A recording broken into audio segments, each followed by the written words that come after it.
تو دین پہنچائے گا.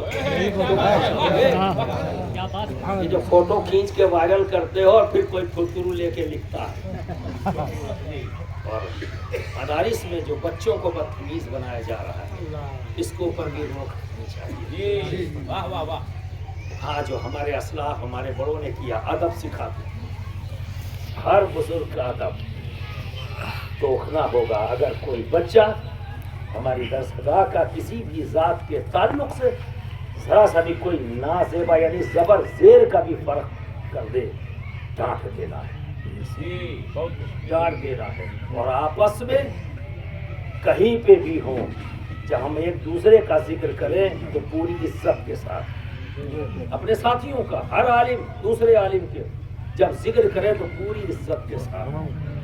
آپسی کوئی من مٹاؤ ہے کوئی اختلاف ہے کمرے میں بیٹھیے اس کو حل کریے. عوام کے سامنے نہیں پابندیاں بھی لگانی. تو آل انڈیا علماء مشائخ بورڈ 4 ستون پر کھڑا ہے. تو ہم نے 4 فیلڈ چنی ہوئی ہے. علمی ضرورت کو پورا کرنا, روحانی ضرورت کو پورا کرنا, سماجی ضرورت کو پورا کرنا اور سیاسی ضرورت کو پورا کرنا.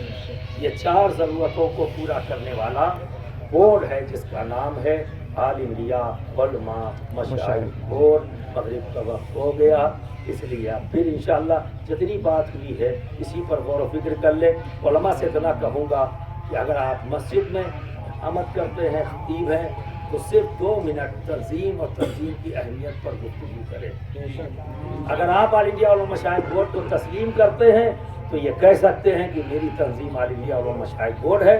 نہیں تسلیم کرتے ہیں تو کم سے کم تنظیم کی اہمیت اور تنظیم کے ساتھ جڑنے کی عوام کو دعوت ضرور دیں. اتنا ٹھیک ہے. انشاءاللہ تبارک تعالیٰ پھر جب موقع ہوگا تو پھر آگے بیٹھیں گے اور ایک بڑی میٹنگ کریں گے اس پورے علاقے کے علماء کے ساتھ. آخر دعوانا